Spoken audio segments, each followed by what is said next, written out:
రైతు భరోసా పథకం అమలుకు ప్రభుత్వం కొత్త నిబంధనలు తీసుకురావడంపై దృష్టి సారించినట్లు సమాచారం.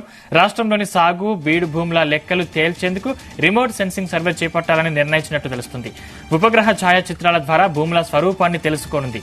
ఇందుకోసం హైదరాబాద్లోని నేషనల్ రిమోట్ సెన్సింగ్ సేవలను వినియోగించుకోవాలని భావిస్తున్నట్టు సమాచారం. ఎన్ఆర్ఎస్ఈ కేంద్ర సాంకేతిక శాఖ పరిధిలో ఉండడంతో కేంద్రం అనుమతి తీసుకునేందుకు ఇటీవల రాష్ట్ర వ్యవసాయ శాఖ కార్యదర్శి ఢిల్లీకి వెళ్లి అక్కడి ఉన్నతాధికారులతో చర్చలు జరిపినట్టు సమాచారం. సర్వేకు ఎన్ఆర్ఎస్ఈ సూత్రప్రాయ అంగీకారం తెలపడంతో త్వరలోనే ఇందుకు సంబంధించిన కార్యకలాపాలను చర్చించినట్టు సమాచారం.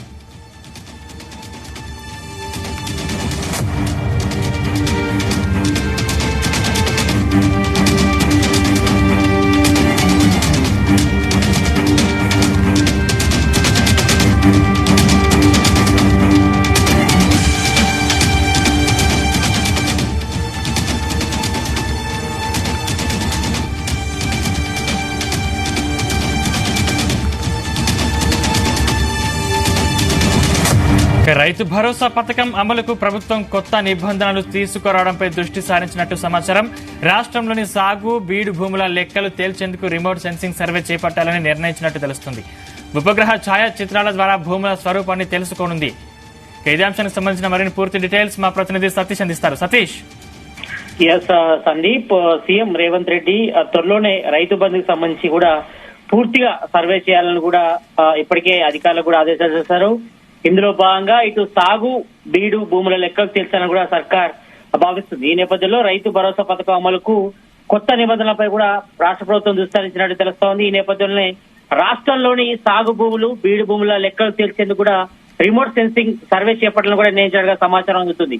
అయితే ఇందుకోసం హైదరాబాద్ లోని నేషనల్ రిమోట్ సెన్సింగ్ సెంటర్ ఎన్ఆర్ఎస్ఈ సేవలను కూడా వినియోగించుకోవాలని కూడా భావిస్తున్నట్టుగా తెలిసింది. అయితే ఇప్పటికే సీఎం రేవంత్ రెడ్డి కూడా పలు మీటింగ్ లో చెప్పడం జరిగింది. ఇటు రైతు భరోసా సంబంధించి డబ్బులన్నీ కూడా చాలా వరకు కూడా దుర్వినియోగం అవుతున్నాయి. అసలైన రైతులకు రైతు బంధు నిధులు అందడం లేదు. మరోవైపు పెట్టుబడిదారులు, రియల్ ఎస్టేటర్లు, అదే విధంగా రాజకీయ నాయకులు కూడా పెద్ద ఎత్తున కూడా రైతు బంధు నిధులు కూడా లబ్ధి పొందారు. కాబట్టి ఈ నేపథ్యంలో దీనికి కూడా రైతు బంధుకు సంబంధించి కూడా సీలింగ్ వేయాలని కూడా రాష్ట్ర ప్రభుత్వం భావిస్తుంది. ఎందుకంటే అసలైన రైతులు ఎవరైతే వ్యవసాయం చేస్తారో, ఎవరైనా ఇటు సాగును కౌలుకు తీసుకుని చేస్తారో వాళ్ళకే ఈ యొక్క రైతు బంధు సాయం అందాలని కూడా భావిస్తున్నారు.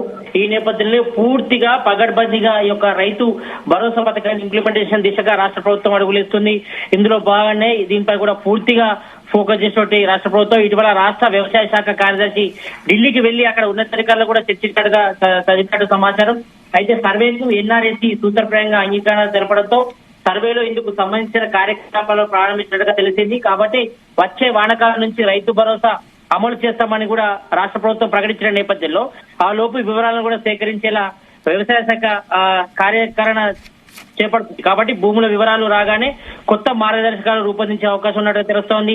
ఇటు బీఆర్ఎస్ ప్రభుత్వం రైతు బంధు ద్వారా ఎకరాకు 10,000 చొప్పున పెట్టుబడి సాయం అందించారు సంవత్సరానికి. కాబట్టి ఇప్పుడు తెలంగాణ కాంగ్రెస్ గవర్నమెంట్ ఏర్పడితే తాము ఎకరానికి 15,000 రూపాయలు అందిస్తాము. అదేవిధంగా కౌలు రైతులకు కూడా 15,000 ఇస్తాము.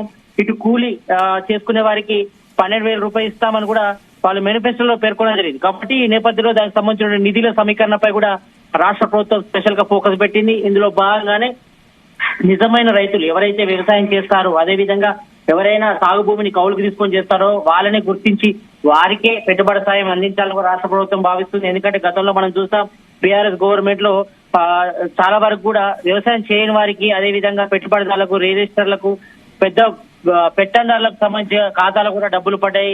చాలా వరకు కూడా దుర్వినియోగం అయిపోయి చాలా వరకు ప్రభుత్వ ఉద్యోగులు, అదే విధంగా చాలా వరకు రాజకీయ నాయకులకే ఎక్కువగా రైతు బంధు నిధులు కూడా జమ అయ్యాయి. దీంతో వారు లబ్ధి పొందారు. కాబట్టి ఈ నేపథ్యంలో అసలైన రైతులకు ఇవ్వాలని కూడా రాష్ట్ర ప్రభుత్వం భావిస్తుంది.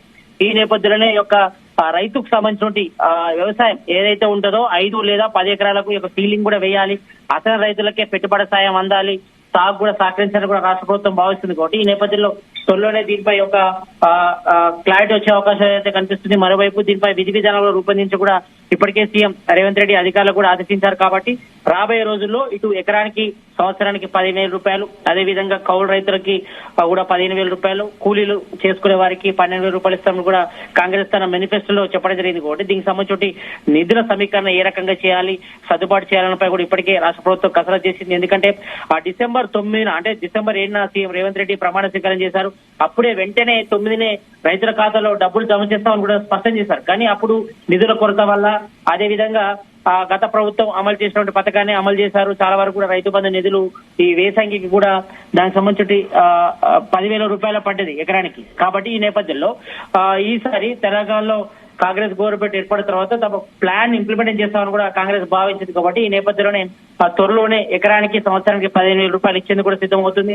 ఈ నేపథ్యంలోనే ఇటు రైతు బంధుకు సంబంధించి ఉపగ్రహ సర్వే చేసేందుకు కూడా సిద్ధమవుతుంది. అంటే ఇందులో సాగు చేసే భూమి ఎన్ని ఎకరాలు ఉంది రాష్ట్ర వ్యాప్తంగా, అదే విధంగా బీడు భూములు ఏ రకంగా ఉన్నాయి, కొంతమందికి ఇల్లు ఉన్న వారికి కూడా కొంతమంది డబ్బులు పడే పరిస్థితి. కాబట్టి ఈ నేపథ్యంలో సాగు చేసే భూమికి మాత్రమే రైతు బంధు డబ్బులు ఇవ్వాలని కూడా రాష్ట్ర ప్రభుత్వం యోచిస్తుంది. కాబట్టి ఈ నేపథ్యంలోనే దానికి సంబంధించిన లెక్కలు కూడా తీర్చాలి.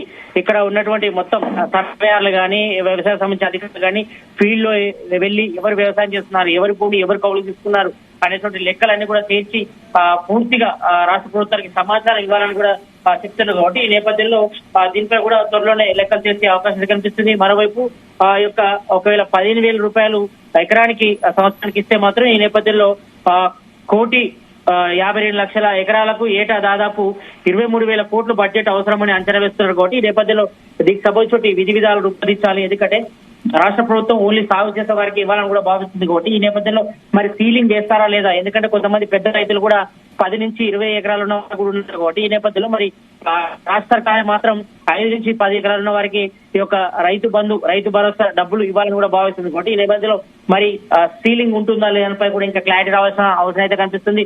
ప్రస్తుతానికైతే వ్యవసాయ సంబంధించిన అధికారులు అయితే కసరత్తు ముమ్మరం చేస్తారు. ఈ యొక్క ఉపగ్రహ సర్వే ద్వారా సాగు బీడు భూముల లెక్కలు కూడా తెచ్చుకున్నారు. కాబట్టి ఇవన్నీ చేసిన తర్వాత ఒక క్లారిటీ వస్తుంది. ఎందుకంటే ఇప్పటికే చాలా వరకు ఇటు అభయాస్తం కింద 5 గ్యారెంటీలకు సంబంధించి దరఖాస్తు చేసుకున్న వాళ్ళు కూడా చాలా మంది రైతు బంధు కోసం మళ్ళీ కూడా చాలా మంది కూడా దరఖాస్తు చేసుకున్నారు. కాబట్టి ఆ లెక్కలు, అదే విధంగా ఇప్పుడు భూ సర్వే ద్వారా కూడా మరోవైపు ఇటు సాగు బీడు భూములకు సంబంధించిన లెక్కలు కూడా తెలుస్తారు. తెలిసిన తర్వాత దీనిపై మరి రాష్ట్ర వ్యాప్తంగా ఎంత భూమి సాగులో ఉంది, ఎంత భూమి బీడుగా ఉంది, ఎంతమంది రియల్ ఎస్టేట్ కింద పోయిందనిపై కూడా ఒక క్లారిటీ వస్తుంది. కాబట్టి ఈ నేపథ్యంలో ఒక క్లారిటీ వస్తుంది. వ్యవసాయం చేసే రైతులు ఎంతమంది, కౌలుకు తీసుకున్న రైతులు ఎంతమందిపై ఒక క్లారిటీ వస్తుంది. కాబట్టి దానికి సంబంధించిన ఫిగర్ వచ్చిన తర్వాత దీనిపై విధి విధానాలు రూపొందించి తర్వాత ఈ యొక్క రైతు భరోసా స్కీమ్ ని ఇంప్లిమెంటేషన్ దిశగా రాష్ట్ర ప్రభుత్వం అడుగులేస్తుందని చెప్పుకోవచ్చు. సందీప్. సతీష్, అంటే రైతు భరోసా అమలు వల్ల సుమారు ఎంతమందికి లబ్ధి చేకూరే అవకాశం ఉంది? ఎస్, ఈ లెక్కల ప్రకారం చూస్తే మాత్రం 1,52 లక్షల వరకు కూడా ఎకరాలకు ఈ యొక్క ఏటా రైతు బంధుకు సంబంధించిన డబ్బులు అయితే వేస్తున్నారు. మనం చూసాం దాదాపు బీఆర్ఎస్ గవర్నమెంట్ లో దాదాపు 7,000 కోట్ల పైగా వేశారు. అంటే అప్పుడు అందరికి ఇచ్చారు. కాబట్టి ఈసారి మరి ఎంత మందికి ఇస్తారనేపై కూడా ఇంకా క్లారిటీ రావాల్సింది. ఎందుకంటే లాస్ట్ వైపు చూసాం చాలా వరకు కూడా రైతు బంధు డబ్బులు కూడా దుర్వినియోగమైన పరిస్థితి కనిపిస్తుంది. ఎందుకంటే చాలా మంది పెట్టుబడిదారులు కానీ, రియల్ ఎస్టేటర్లు కానీ, చాలా మంది రాజకీయ నాయకులకే వాళ్ళందరికీ కూడా రైతు బంధుకు సంబంధించిన పెట్టుబడి సాయం కూడా పడ్డది. కాబట్టి అవన్నీ కూడా దుర్వినియోగంపై చాలా వరకు రాష్ట్ర ప్రభుత్వం సొమ్ము దుర్వినియోగం అయిపోయింది కూడా రాష్ట్ర ప్రభుత్వం భావించింది. కాబట్టి ఈ నేపథ్యంలో రేవంత్ సర్కార్ కూడా దుస్సాహించింది.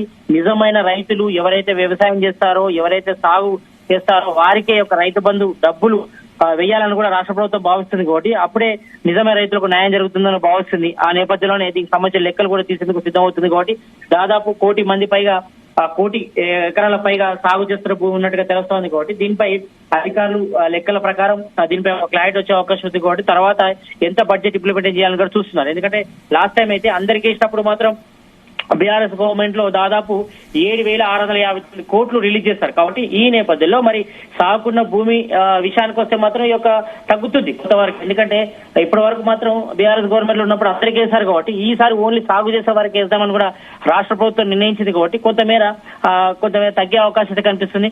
కాబట్టి నిజమైన రైతులకే రాష్ట్ర ప్రభుత్వం ఈ యొక్క పెట్టుబడి సాయం అందించాలని కూడా భావిస్తుంది. కాబట్టి మరి ఎంతమంది రైతులున్న లెక్కలు మాత్రం త్వరలో తెలిసే అవకాశం కనిపిస్తుంది. Sandeep. Right, thank you Satish.